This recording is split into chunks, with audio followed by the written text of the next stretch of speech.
स्थानीय सञ्चारमा नयाँ आयाम समाज रूपान्तरणमा हाम्रो अभियान तपाईँ हेर्दै हुनुहुन्छ स्याङ्जा जिल्लाकै पहिलो टेलिभिजन लक्ष्मी टेलिभिजन। हामीलाई विश्वको जुनसुकै ठाउँबाट पनि www.lakshmitv.com लगन गरेर अर्थात् नेट टिभी एप्सबाट पनि हेर्न अनि सुन्न सक्नुहुनेछ। समाचारमा स्वागत छ। म टीकाराम अधिकारी। 5 दलीय गठबन्धनले भक्तपुरबाट प्रधानमन्त्री केपी शर्मा ओलीलाई ज्ञापन पत्र बुझाउनु भएको छ। बुधबार प्रमुख जिल्ला अधिकारी मार्फत प्रधानमन्त्री ओलीलाई ज्ञापन पत्र बुझाउनु भएको हो। भक्तपुरका 5 प्रमुख राजनीतिक दलहरू नेपाली कांग्रेस, नेकपा माओवादी केन्द्र, नेकपा एमाले, जनता समाजवादी पार्टी, नेपाल र राष्ट्रिय जनमोर्चाले संयुक्त रूपमा विभिन्न 11वटा माग सहित ज्ञापन पत्र बुझाउनु भएको छ। भक्तपुरका प्रमुख जिल्ला अधिकारी प्रेम प्रसाद भट्टराई मार्फत उक्त ज्ञापन पत्र प्रधानमन्त्री ओलीलाई पठाएको 5 दलीय गठबन्धनले जनाएको छ। जिपरका पुगेर नेताहरूको टोलीले ज्ञापन पत्र बुझाएपछि पर्जीय भट्टराईले आफूले उक्त पत्र प्रधानमन्त्रीको प्राप्त गर्ने गरी पठाइदिने प्रतिबद्धता प्रकट गर्नुभएको थियो। ज्ञापन पत्रमा हस्ताक्षरकर्ता नेताहरू नेपाली कांग्रेसका उपसभापति हरिप्रसाद नेपाल, नेकपा माओवादी केन्द्रका अध्यक्ष डीपी ढकाल, नेकपा एमालेका अध्यक्ष रजन केसी, जनता समाजवादी पार्टी नेपालका अध्यक्ष श्याम सिलकार र राष्ट्रिय जनमोर्चाका अध्यक्ष शिवहरि खनालले संयुक्त रूपमा ज्ञापन पत्र पर्जीय भट्टराईलाई मार्फत प्रधानमन्त्री ओलीलाई हस्तान्तरण गर्नुभएको हो।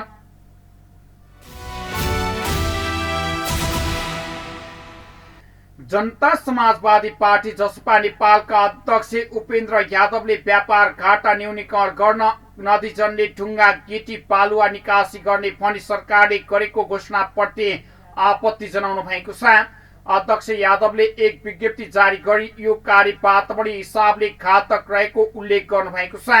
यसले नदीजन्यदेखि व्यावसायिकलाई फाइदा नै भए पनि सबैभन्दा बढी प्रभाव चुरेको संवेदनशील क्षेत्रमा नै पर्ने भएकाले त्यसले तराई मधेसमा ठूलो प्राकृतिक सङ्कट आउन सक्ने दावी गर्नुभएको छ। व्यापार घाटा काम गर्ने नाममा बजेट मार्फत ढुङ्गा गिटी बालुवा निकासी गर्ने घोषणा गरिनु राष्ट्रघाती कार्य भएको उल्लेख गर्दै अध्यक्ष यादवले यसले मधेसका भूमिको उर्वरता समाप्त भई जनताको जीवन नै सङ्कटमा पर्ने उल्लेख गर्नुभएको छ। वैज्ञानिक पर्यावरणीय तथा वातावरणीय अध्ययन नगरी ढुङ्गा गिटी बालुवा आदि उत्खनन गरी निर्यात गर्ने कार्य बन्द गर्नुपर्ने उहाँको भनाइरहेको छ। अन्यथा मधेसलाई मरुभूमिको रूपमा हुने कार्य जोगाउन र त्यहाँका जनताले आफ्नो जीवन रक्षाका लागि सङ्घर्ष गर्न बाध्य हुने उहाँले चेतावनी समेत दिनुभएको छ।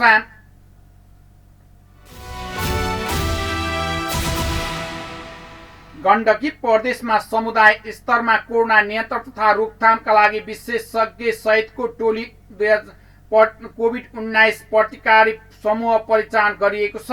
समुदाय स्तरमा कोरोना परीक्षण तथा व्यवस्थापनका लागि विशेषज्ञ सहित स्वास्थ्य कर्मी तथा प्रयोगशाला कर्मीहरू परिचालन गरिएको स्वास्थ्य निर्देशनालय गण्डकी प्रदेशका निर्देशक डाक्टर बिन्दु शर्माले बताउनु भएको छ।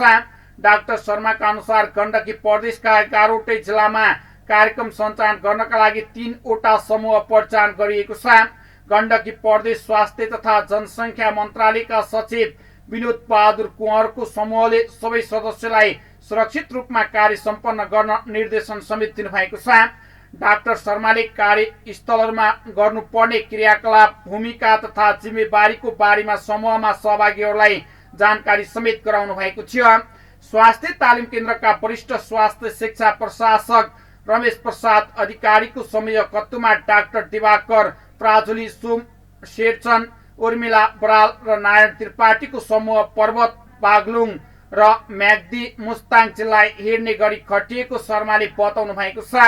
स्वास्थ्य निर्देशनालयका कम्युनिटी मेडिसिन वा ज्योतिष राणाभाटको संयोजकत्वमा नवीन कोइराला, सञ्जय गुरुङ, मोहन दत्त ढकालको समूहले कास्की, स्याङ्जा, तनहुँ जिल्ला र बीपी कोइराला राष्ट्रिय श्वास प्रश्वास उपचार केन्द्रका डाक्टर परिवर्तन बरालको संयोजकत्वमा रशिक्षा लामिछाने, विकास राणाभाट र नानी बाबु दानीको समूहले लमसुङ, गोर्खा, मनाङ र नवलपरासी पूर्व हेर्ने गरी परिचालन गरिएको निर्देशनालय जनाएको छ। गण्डकी प्रदेश स्वास्थ्य तथा जनसङ्ख्या मन्त्रालय स्वास्थ्य निर्देशनालयले डाक्टर शर्माको अध्यक्षतामा कोरोना परीक्षण तथा व्यवस्थापनका लागि टोली गठन गरेर पहिचान गरिएको समेत जानकारी दिनुभएको छ।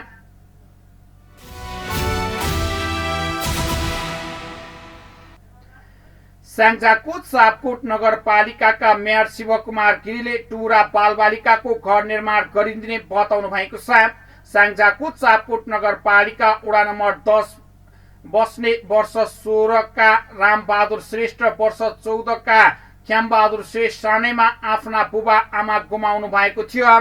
बुधबार राति परेको वा चलेको हावाले घरको टिन उडाएको थियो भने पानी घरभित्र पसेर लुगा कपडा खाद्यान्न सबै रुजेको समाचार पाउना साथ चापकोट नगरपालिकाका नगर प्रमुख शिवकुमार गिरी, नगरपालिकाका इन्जिनियर सहित पीडितको घरसम्म पुगेर वस्तुस्थितिको अवलोकन गरेर उहाँहरूको घर निर्माण गरिदिने आश्वासन सहित त्यसको लागि आवश्यक सामग्री समेत व्यवस्थापन गर्न निर्देशन दिइसक्नु भएको छ। घर निर्माणमा लाग्ने सम्पूर्ण खर्च चापकोट नगरपालिकाले जिम्मा लिने र त्यसको व्यवस्थापनका लागि चापकोट नगरपालिका वडा नम्बर 10 का वडा सदस्य सूर्यबहादुर माझीलाई समेत व्यवस्थापनको जिम्मेवारी दिएको छ। चापकोट नगरपालिकाका नगर प्रमुख शिवकुमार गिरीले भन्नुभयो, चापकोटका जनतालाई कुनै पनि समस्या हुन नदिने, भएमा त्यसको समाधानको बाटो खोजिने बताउँदै कुनै पनि दुःख अभावलाई लुकाएर नबस्न समेत उहाँले सबैलाई आग्रह गर्दै विश्व महामारीका बेला पनि सबै मिलेर विपदलाई व्यवस्थापन गर्नु, आफू बच्दै अरूलाई पनि बचाउने अभियानमा लाग्न समेत गिरीले सबैलाई आह्वान गर्नुभएको छ। नगर प्रमुख गिरीले भन्नुभयो, हरेक चापकोट नगरवासीको समस्या नगरपालिकाको साझा समस्या भएको बताउँदै जनप्रतिनिधि विभिन्न सङ्घ संस्था हामी सबै मिलेर अगाडि बढ्नुको विकल्प नभएको कुरा बताउनु भएको छ। बाबु आमा र आफ्नो घर परिवार केही नभएका बालबालिकाले नयाँ घर पाउने भएपछि खुसी लागेको पीडित रामबहादुर श्रेष्ठले बताउनु भएको छ।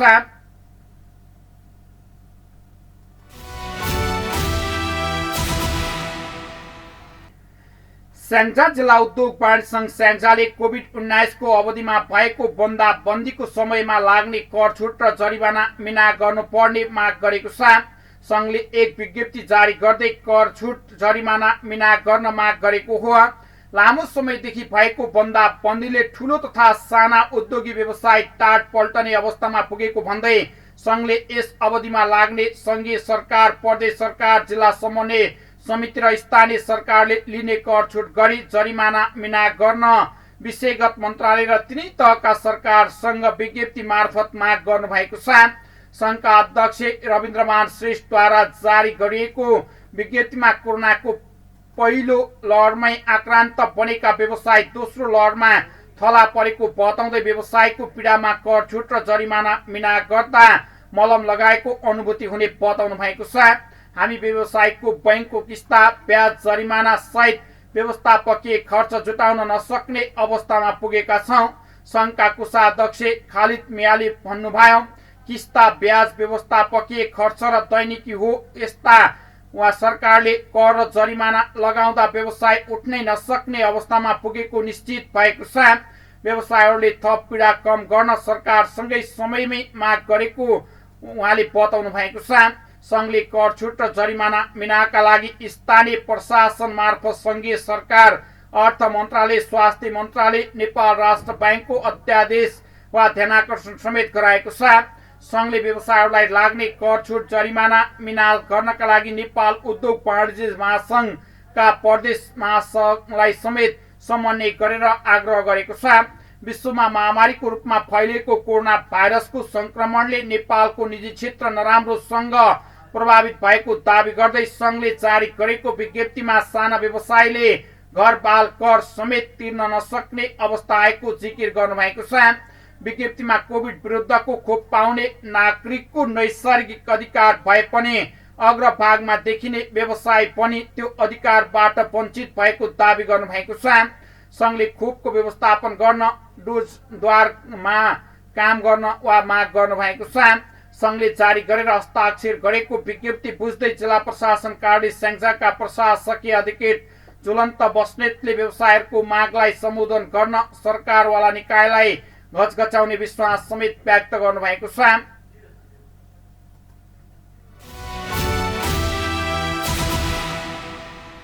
स्याङ्जाको चापकोट नगरपालिका वडा नम्बर 10 बारीकुनामा निर्माण हुन लागेको गणेश मन्दिरको शिलान्यास कार्य सम्पन्न भएको छ। कार्यक्रमको उद्घाटन गर्दै प्रमुख अतिथि चापकोट नगरपालिकाका नगर प्रमुख शिवकुमार गिरीले हाम्रो देश बहुभाषी, बहुधार्मिक, बहुसांस्कृतिक भएको मुलुक भएकाले आफ्नो आफ्नो भाषा, धर्म, संस्कार, संस्कृति संरक्षण गर्ने अधिकार हरेक नागरिकलाई भएको बताउँदै हिन्दूहरूले आफ्नो धर्मलाई संरक्षण गर्नुपर्ने र धर्मको संरक्षण गरे हामीलाई धर्मले संरक्षण गर्ने कुरा बताउनु भएको छ। उहाँले भन्नुभयो, हाम्रो गाउँ समाजलाई धर्मका माध्यमबाट पनि नैतिकवान, अनुशासित बनाउन सकिने बताउँदै आफ्नो गाउँ ठाउँको विकास निर्माण अभियानमा सबै हातेमालो गरेर अगाडि बढ्न र विकास निर्माणका काम गर्दा यो विश्व महामारीको रूपमा फैलिएको कोरोना भाइरसबाट बच्दै स्वास्थ्य सुरक्षाको पालना गर्दै कार्य अगाडि बढाउन समेत उहाँले आग्रह गर्नुभएको छ। उहाँले भन्नुभयो, विकास निर्माणका कार्यमा हामी कुनै पनि जातपात, धर्म, समुदाय, राजनीतिकलाई समेत नहेरी विशुद्ध समाज सेवा भावले लाग्न समेत गिरीले सबैलाई आह्वान गर्नुभएको छ।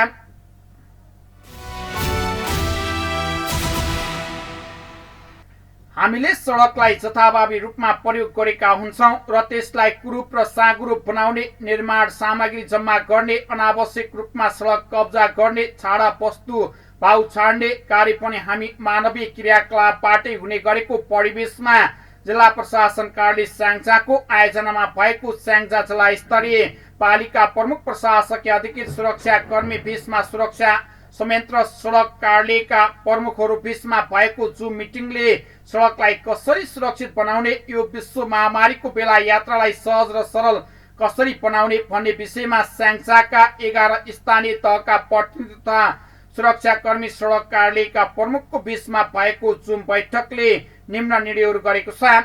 मनसुनको अवस्थामा सडक आगमनमा सहज बनाउन, सिद्धार्थ राजमार्गको अवरोध हटाउन र तयारी हालतमा रहने गरी व्यवस्थापन गर्न, विपदको लागि पूर्व तयारी गर्ने, सडकमा रहेका निर्माण सामग्री लगायत अन्य सामग्रीहरू पालिकाको अगुवाईमा हटाउने, सडक विभागसँग सम्पर्कमा रहने जस्ता निर्णयहरू गरिएको कल्याण नगरपालिका शिक्षा, युवा तथा खेलकुद शाखाका शाखा प्रमुख केदार राज आचार्यले लक्ष्मी टेलिभिजनलाई जानकारी दिनुभएको छ।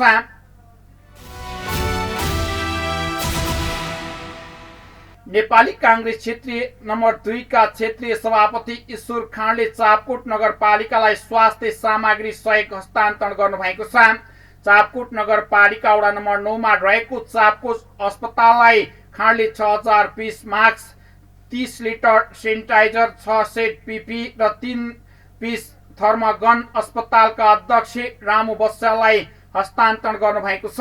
स्वास्थ्य सामग्री ग्रहण गर्दै अस्पतालका अध्यक्ष बस्यालले स्वास्थ्य सामग्री प्राप्त नभएको अवस्थामा प्राप्त सहयोगले कोभिड रोकथाम तथा नियन्त्रणका लागि अग्रपंक्तिमा निरन्तर खटिरहेका स्वास्थ्य कर्मीलाई बचाउन मद्दत पुग्ने बताउनु भएको छ। उहाँले स्वास्थ्य सामग्री उपलब्ध गराएको खाँडलाई धन्यवाद समेत व्यक्त गर्नुभएको छ। क्षेत्रीय सभापति खाँडले स्वास्थ्य सामग्री सहयोग गर्न पाउँदा गौरवान्वित भएको भन्दै कठिन परिस्थितिमा पनि आगामी काममा समेत सहयोग गर्ने प्रतिबद्धता व्यक्त गर्नुभएको छ। स्वास्थ्य सामग्री हस्तान्तरण कार्यक्रममा चापकोट उद्योग वाणिज्य संघका अध्यक्ष मणिप्रसाद खनाल, महिला नेत्री गायत्री आचार्य, नेपाल तरुण दल चापकोटका अध्यक्ष धीराज खाँड, गल्याङ जेसिसका अध्यक्ष गोपीकृष्ण रेग्मी, अस्पतालका स्वास्थ्य कर्मीहरू लगायतको उपस्थिति रहेको पत्रकार गोपीकृष्ण रेग्मीले लक्ष्मी टेलिभिजनलाई जानकारी दिनुभएको छ। तपाई हेर्दै हुनुहुन्थ्यो लक्ष्मी टेलिभिजन। अर्को समाचारमा पुनः आउने बाचा गर्दै अहिले भने समाचार युनिटबाट बिदा हुन चाहन्छौं। तपाई भने हेर्दै गर्नुहोला लक्ष्मी टेलिभिजन। नमस्कार।